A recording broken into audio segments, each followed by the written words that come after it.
I just finished watching Bandit Queen. I think the first thing you need to know is that this is a true story.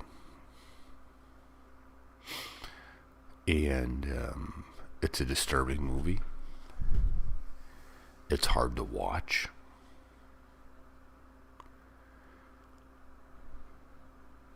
And it gives you a good idea about the caste system and how we treat people.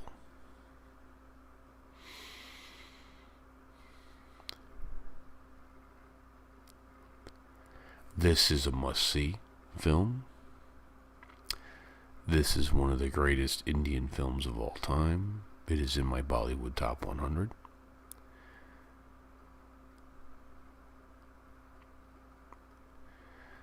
Mother India, Bandit Queen, must see. We are introduced to our character, Phulan, when she is 11,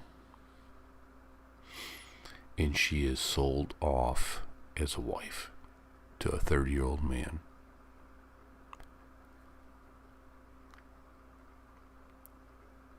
He rapes her, he beats her, and he enslaves her.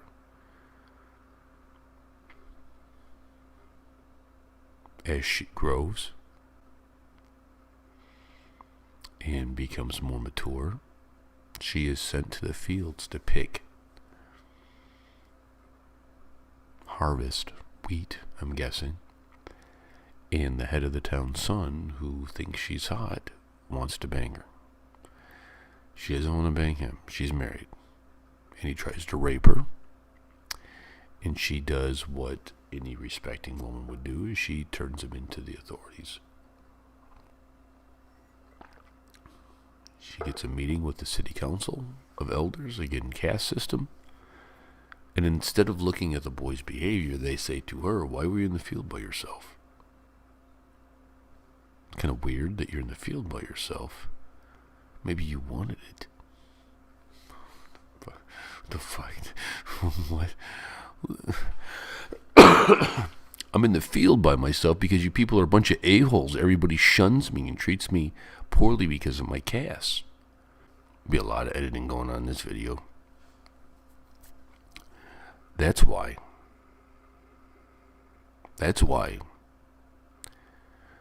They listen to the charges and they exile her from the town, and she's living with her cousin. Cousin's wife doesn't like it, and we all know the saying, happy wife, happy life. She overhears the cousin's wife saying, you gotta get rid of her. So she's now on the run with nowhere to go. She starts to find out that the bandits are following her, and so she returns to the town for safety, where the police detain her and ask her, why is she here? The headmaster's house was just robbed. Maybe you did it. She's like, I have no idea what you're talking about. They said, it's okay. You're going to take both of us, one from the front and one from the back. And they rape her, and they beat her, and they torture her.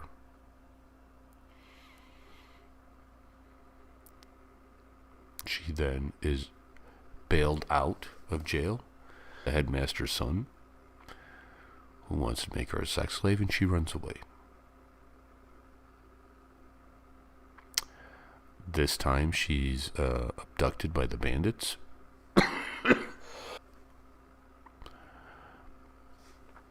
And the head bandit who has captured her has taken her back to the head sons, but he's taking his time so he can rape her.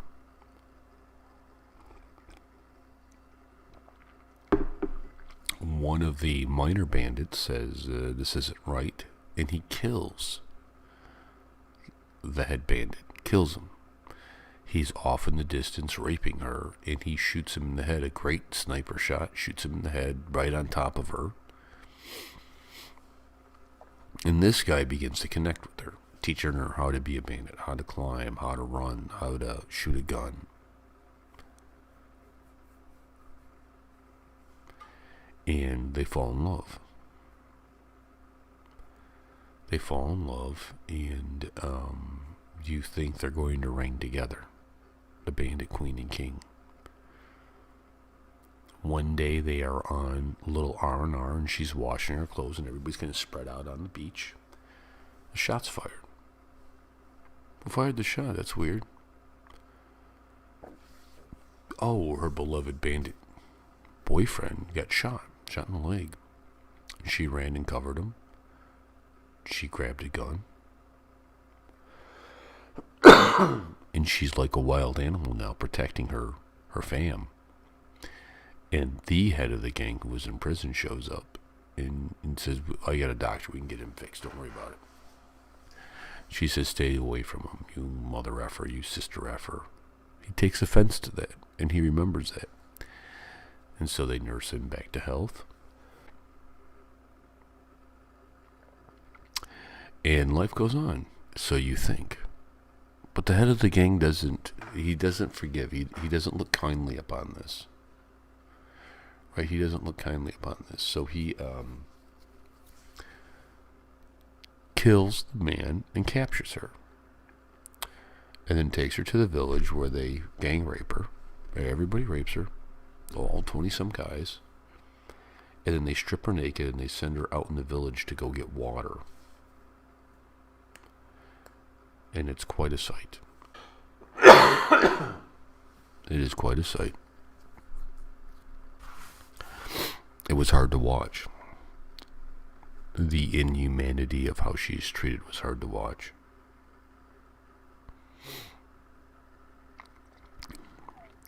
She then flees, gets away, and she turns to the Muslims because they don't have a caste system. And the Muslims say, okay, we'll take you in our gang. Let's see what you can do. And she does well. She leads them. She, has skills. Definitely has bandit skills.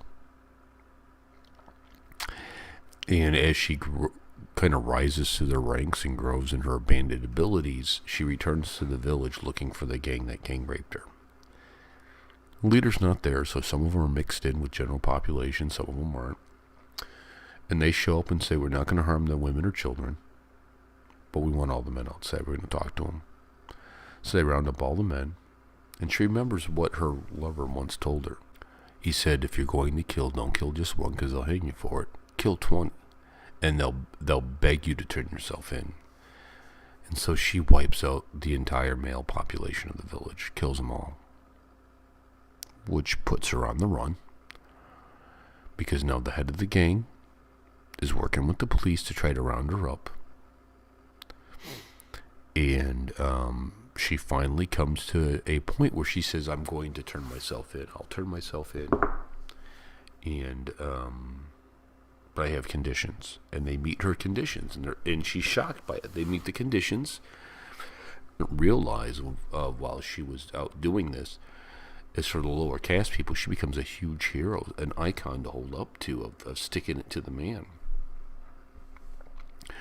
And she says, my people get their own property, they have the right to bear arms, they get a free education, they have the right to safety in their crops.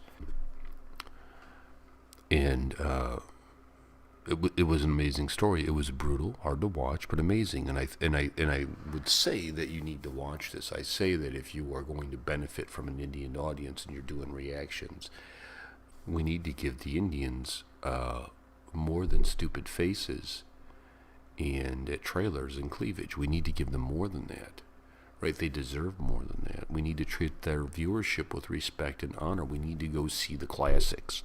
We need to understand why things are the way they are. Because you take a movie like this, you take a movie like Vikram, who he was. Now, the movie wasn't that good, but it's a good story. Gabbar Singh makes a lot of sense now. Makes a lot of sense, right? They all build upon each other. There's a movie in a SRK film, Raes, R-A-E-E-S, I think. I've seen it. Good movie. But now that I've seen Diwar, I say, oh, that's SRK's take on Diwar. So it's important for us. It's important for us to not just just be all sugar to our Indian friends, but let's give them some substance. Let's try to learn. Well, there's going to be a lot of editing going on in this video. If you see a lot of editing, it's because I'm taking out my coughing and sneezing fits. It's just a cold. I'll be okay. Let's do this. Let's join together and go see the classics. They deserve that. We take their views. We take the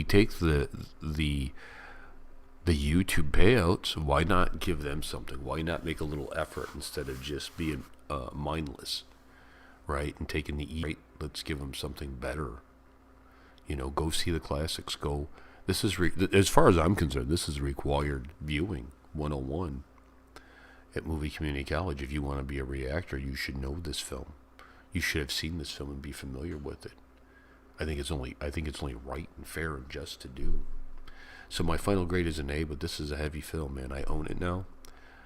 But I probably won't watch it again for another 10 years, man. It was hard to get through. I mean, it was the brutality was rough. It was a rough film to see. I'll catch you guys later. Peace and much love.